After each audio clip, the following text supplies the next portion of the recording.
अच्छा, ये बताइए कि पाकिस्तान, चूँकि देखिए ना 2019 में जिस तरीके से हमारी एयर स्पेस की वायलेशन की भारत ने किसी न किसी हद तक, वो बड़ा शॉर्ट ऑपरेशन था, 1-2 मिनट हमारी वो स्पेस में रहे होंगे, लेकिन बहरहाल उन्होंने वायलेशन ज़रूर की और बकौल उनके उन्होंने बहुत डैमेज भी किया बालाकोट में आके। वो तो खैर एक कहानी है, अफसाना है। लेकिन सवाल ये पैदा है होता है कि भारत का जो एक जॉइंट आर्म फोर्सेस डॉक्ट्रिन है 2017 का, जो वो रिफाइन कर रहे हैं अभी तक उसको, कि किस तरह एक स्विफ्ट एक्शन पाकिस्तान के खिलाफ लें, बालाकोट टाइप एक्शन करें और वापस चले जाएं, और पाकिस्तान को ये मौका ही ना मिले कि वो एस्केलेट कर सके सिचुएशन को। नमस्कार दोस्तों, स्वागत है आप सभी का हमारे YouTube चैनल में। जैसा कि आपको पता है, हम आपके लिए एक से एक लेटेस्ट न्यूज़ लेकर आते रहते हैं। वैसे ही एक लेटेस्ट न्यूज़ के साथ फिर हम हाजिर हुए हैं, लेकिन उससे पहले अगर अभी तक आपने हमारे YouTube चैनल को सब्सक्राइब नहीं किया है तो प्लीज़ सब्सक्राइब कर लीजिए। और अगर आप यही न्यूज़ हमारे फेसबुक पर पेज पर देख रहे हैं तो आप इसको फॉलो कर लीजिए। और आपकी सपोर्ट की हमें हमेशा ज़रूरत पड़ती रहती है दोस्तों। और साथ में आप हमारे चैनल के बेल आइकन को भी ज़रूर दबा लीजिएगा, ताकि जैसी लेटेस्ट न्यूज़ आए तो आपके पास नोटिफिकेशन सबसे पहले पहुंच जाए। तो आपको पता ही है दोस्तों, पाकिस्तान के हालात। और जब से भारत ने अग्नि 5 का सफल परीक्षण किया है, तब से तो उनके और भी होश ठिकाने लग गए हैं। वो जब देखो तब अपना पाकिस्तान को भारत से आगे साबित करने की कोशिश करते रहते थे, बताते थे कि हमारे पास एटम पावर है। क्योंकि एक ही चीज़ है जो आज तक उन्होंने ये सफल परीक्षण किया था, वो भी उन्होंने जैसे किसी देश से चुराई हुई थी उनकी ये टेक्निक। उसी टेक्निक पे उन्होंने ये पता नहीं कैसे इकट्ठा करके बना ही लिया, चोरी छुपे, या पता नहीं किसी से खरीद भी लिया हो। लेकिन हालांकि उनका वो आज गिरवी पड़ा हुआ है। और अग्नि 5 का जैसे ही परीक्षण हुआ है, तब से तो इनके पसीने छूटे हुए हैं। इनके पत्रकार भी यूँ लगे हुए हैं कि भारत ने क्या कर दिया है। भारत तो थोड़ा झूठ भी बोल रहा है कि उसकी मारक क्षमता 5000 किलोमीटर तक की है, लेकिन कह रहे हैं हम सच्चाई बोल रहे हैं कि वो तो 8000 किलोमीटर तक की है। इसमें चाइना के साथ साथ पाकिस्तान और पाकिस्तान के साथ साथ चाइना दोनों के होश ठिकाने लगे हुए हैं। तो आइए आज आपको दिखाते हैं इससे जुड़ी हुई न्यूज़, और न्यूज़ को करते हैं स्टार्ट। आप ये कहना चाहते हैं कि अब भारत ने जो अपना डिटरेंस है या न्यूक्लियर प्रोग्राम है, वो चाइना और पाकिस्तान से बियॉन्ड भी है? जी बिल्कुल ऐसे ही है। और ये देखिए, ये जो टेक्नोलॉजी डेवलप उन्होंने की है, ये कमिटमेंट और इस सलाहियत में जो इन्वेस्टमेंट की गई है, ये इस बात का टेक्नोलॉजिकल एविडेंस और सबूत प्रोवाइड करता है कि उसके अहदाफ सिर्फ चीन और पाकिस्तान तक महदूद नहीं है। ये पहला पहलू है। दूसरा पहलू जो ज्यादा इंपॉर्टेंट है एनएफयू या नो फर्स्ट यूज के हवाले से, वो ये है कि जनाब, अगर आप एक मुल्क की नो फर्स्ट यूज या अशोर्ड सेकंड स्ट्राइक की पॉलिसी है, तो उसने ज्यादा फोकस जो करना है उन एटमी हथियारों पे करना है जिनके डिलीवरी व्हीकल जो है वो सेपरेटेड हो अपने वॉरहेड से, उनका लॉन्च टाइम, उनका अलर्ट लेवल कम हो, और वो एब्जॉर्ब करके फर्स्ट स्ट्राइक को सेकंड स्ट्राइक कर सके। लेकिन जब वो ऐसे मिसाइल बना रहा है जो कि canisterized, ready to launch, solid fuel के ऊपर मबनी है, तो इससे ये बात साबित हो जाती है, ये टेक्निकल सबूत सामने आ रहा है कि वो रेडी टू फायर जब रखना चाहता है न्यूक्लियर मिसाइल्स और न्यूक्लियर वॉरहेड के साथ मेटेड कंडीशन में 5000 से ज्यादा रेंज तक, तो इसका मतलब ये है कि वो फर्स्ट स्ट्राइक की ऑप्शन टेक्निकली एक्वायर भी कर चुका है और उसको मेंटेन और ऑपरेशनलाइज भी करना चाहता है, जो कि इस बात का सबूत है कि अब नो फर्स्ट यूज या अशोर्ड सेकंड स्ट्राइक की जो डॉक्ट्रिन का क्लेम था, अब वो किस्सा पारीना बन चुका है। तो मतलब आप ये कहना चाह रहे हैं कि पाकिस्तान और भारत के दरमियान जो एक डिटरेंस मौजूद है, ये ज़रा बताइए मुझे कि उस पे क्या रिपरकशंस है? हमारा जो डिटरेंस है उसके लिए क्या इम्प्लीकेशंस हैं इस टेस्ट की ख़ास तौर पे? और जिस तरह भारत एक लिहाज से हर किस्म की टेक्नोलॉजी अब हासिल कर रहा है अमेरिका से और बाकी मगरबी दुनिया से,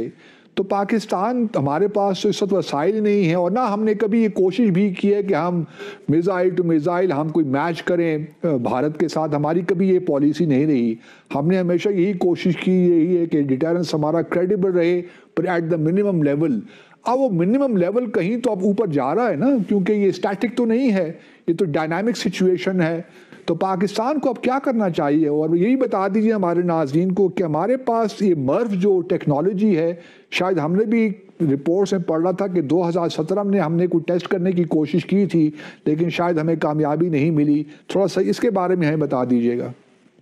देखिए, ये 3 पहलू हैं, मुख्तसरन मैं आपके सवाल के जवाब में सामने रखूंगा। पहली बात ये है कि जिस तरह आपने बताया 2017 में पाकिस्तान ने ऑलरेडी मर्व का टेस्ट किया था, पहला जो टेस्ट था। दूसरा टेस्ट जो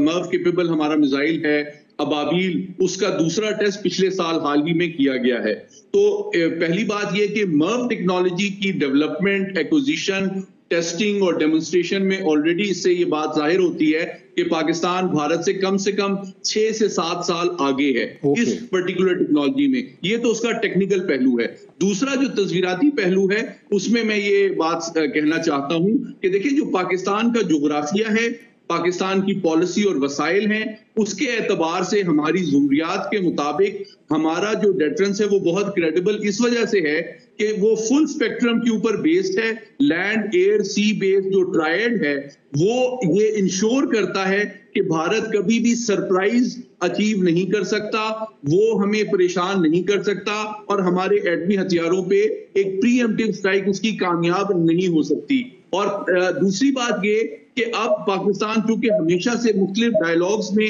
जिसका मैं भी पार्ट रहा हूं, मैं जानता हूं कि पाकिस्तान हकीकत में भारतीय जो क्लेम है उसकी डॉक्ट्रिन का, उसको संजीदगी से नहीं लेता था। और हम ये समझते हैं कि टेक्निकल एतबार से भारत ने हमेशा फ्लेक्सिबल रिस्पॉन्स की मल्टीपल ऑप्शंस डेवलप की हैं और कर रहा है। और उसका सबसे बड़ा सबूत ये है कि 1 दर्जन से ज्यादा एम्बेसडर साहब मुख्तलिफ नौइयत के तस्वीराती मिसाइल और डिलीवरी सिस्टम भारत बैक वक्त डेवलप कर रहा है, जो इस बात का सबूत है कि या तो एक जानिब उसको एक मखसूस टेक्नोलॉजी के ऊपर अबूर और एतमाद नहीं है, या फिर ये कि जिस तरह मैंने पहले कहा उसका एजेंडा, उसका डिजाइन पाकिस्तान और चीन से कहीं बियॉन्ड है और वो एक आलमी सतह पर बड़ी ताकत बनना चाहता है और इसकी सिर्फ इंटरिम और शॉर्ट टर्म गोल जो है रीजनल हीटिंग है। अच्छा, ये बताइए कि पाकिस्तान, क्योंकि देखिए ना 2019 में जिस तरीके से हमारी एयर स्पेस की वायलेशन की भारत ने, किसी न किसी हद तक बड़ा शॉर्ट ऑपरेशन था, 1-2 मिनट हमारी वो स्पेस में रहे होंगे, लेकिन बहरहाल उन्होंने वायलेशन ज़रूर की और बकौल उनके उन्होंने बहुत डैमेज भी किया बालाकोट में आके। वो तो खैर एक कहानी है, अफसाना है, लेकिन सवाल ये पैदा होता है कि भारत का जो एक जॉइंट आर्म फोर्सेस डॉक्ट्रिन है 2017 का, जो वो रिफाइन कर रहे हैं अभी तक उसको, कि किस तरह एक स्विफ्ट एक्शन पाकिस्तान के खिलाफ लें, बालाकोट टाइप एक्शन करें और वापस चले जाएं, और पाकिस्तान को ये मौका ही ना मिले कि वो एस्केलेट कर सके सिचुएशन को। तो अब आप समझते हैं कि पाकिस्तान को क्या, मैं कोई स्पेसिफिक जानना चाहता हूं आपसे। ठीक है, हमारे पास ये Merv technology I am sure है, हम उस पर काम भी कर रहे होंगे कि उसको मज़ीद हम बेहतर से बेहतर करें, लेकिन पाकिस्तान को क्या 2-3 ऐसे इक़दाम लेने चाहिए आपके ख्याल में कि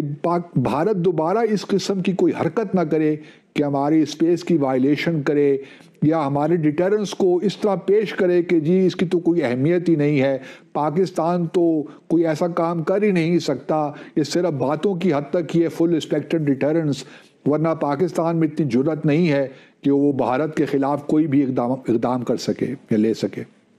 देखिए, मुख्तसरन मैं ये कहूँगा कि जिस तरह आपने खुद भी हवाला दिया कि भारत ने शुरू में एक कोल्ड स्टार्ट डॉक्ट्रिन वज़ा की, लेकिन जब उसके जवाब में पाकिस्तान ने एक फुल स्पेक्ट्रम डिटरेंस का कॉन्सेप्ट डेवलप किया, तो उसके नतीजे में भारत को ये इदराक हुआ कि किसी भी नौइयत का जो हमला या जारियत है वो पाकिस्तान के खिलाफ अब भारत के पास ऑप्शन नहीं है, तो उसने फौरन इसको मॉडिफाई करके सर्जिकल स्ट्राइक की तरफ गया। लेकिन जिस तरह आपने खुद भी बताया 2019 में जो उसकी नाकाम उसने कोशिश की और उसको उसका खमियाजा भुगतना पड़ा, और फिर हाल ही में जो इन ऑपरेशन मर्ग व शर्मचार भी था, उसने मैं समझता हूं कि भारत के सामने भी हमारी ये सलाहियत वाज़ेह करती है कि पाकिस्तान की एयर पावर जो है उसमें भी क्वालिटेटिव इंप्रूवमेंट्स इतनी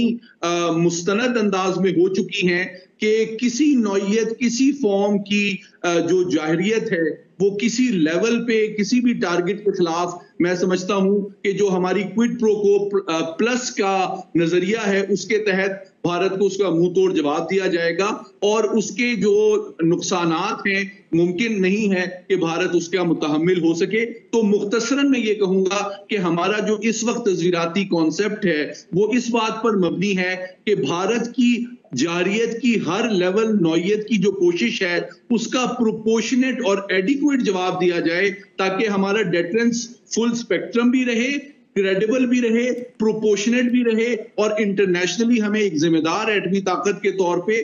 भी देखा जाए कि हम अपने दिफा को, अपनी सलामती को महफूज रखना चाहते हैं, लेकिन आर्म्स रेस में अपने वसाइल भी जाया नहीं करना चाहते और गैर जरूरी तौर पे हम एस्केलेशन भी नहीं चाहते। अच्छा, एक बड़ी इंटरेस्टिंग ऑब्जर्वेशन है अली, मुमकिन है कि आप मुझसे इत्तेफाक ना करें, लेकिन मैंने अपने करियर में देखा कि भारत गो के ये कहता है कि हम नो फर्स्ट यूज़ पॉलिसी है हमारी, लेकिन वो भारत कभी ये नहीं कहता कि हम अपने जो है पाकिस्तान की हद तक कम अज़ कम ये नहीं कहता कि जी हम न्यूक्लियर वेपन्स कभी इस्तेमाल नहीं करेंगे। मैंने कभी अपने करियर में ऐसी कोई स्टेटमेंट बड़ी एक्सप्लिसिट या ऐसी स्टेटमेंट देखी नहीं भारत की जानिब से। गो के वो कहते हैं कि हमारी नो फर्स्ट यूज़ पॉलिसी है कि हम पहले किसी मुल्क के ख़िलाफ़ हम एटमी हथियार इस्तेमाल नहीं करेंगे, लेकिन पाकिस्तान जो हम चूँकि हमारा डॉक्ट्रिन ज़रा थोड़ा सा मुबहिम है, हमने उसको वाज़े नहीं किया हुआ, लेकिन हम बार बार अपनी पॉलिसीज़ में यही कहते हैं कि जी हम तो जो है नहीं चाहते कि न्यूक्लियर वेपन्स इस्तेमाल करें, हमने तो ये डिटेरेंस के लिए रखे हुए हैं, so on and so fourth. तो मैं अक्सर सोचता हूँ कि क्या हमारी लीडरशिप को अब इन चीज़ों से गुरेज नहीं करना चाहिए? हम क्यों बार बार ये कहते हैं कि जी हमने न्यूक्लियर वेपन्स इस्तेमाल करने के लिए तो नहीं रखे हुए, इनका तो हम नहीं चाहेंगे कि हम कभी जंग भी करें भारत के साथ। हम क्यों इस किस्म की स्टेटमेंट देते हैं जो कि लगता है कि हम थोड़े से डिफेंसिव पे हैं? तो देखा दोस्तों आपने कैसे पाकिस्तानी जो एंकर है वो घबराए हुए हैं इस चीज़ को देखकर कि भारत आगे से दिन बर दिन प्रगति कर रहे हैं और पाकिस्तान बैकफुट पर जा रहा है और पाकिस्तान के पास कुछ बचा भी नहीं है, कर्जे के नीचे दबा हुआ है और आगे से आगे परीक्षण करेगा कैसे, क्योंकि कुछ होना भी चाहिए परीक्षण के लिए और कुछ साइंटिस्ट भी होने चाहिए, क्योंकि मदरसे से तो कोई साइंटिस्ट निकला नहीं है। वहाँ पर तो सिर्फ स्वयं को फूटने की ही प्रशिक्षण दिए जाते हैं, आतंकवादी बनने के प्रशिक्षण दिए जाते हैं। तो ये भी एक पाकिस्तान के लिए अंधेरे जैसा ही है। तो ऐसी जो इससे जुड़ी हुई हम लेटेस्ट न्यूज़ एक से एक न्यूज़ आपके लिए और भी लेके आएंगे, और तब तक के लिए नमस्कार, जय हिंद, जय भारत, वंदे मातरम।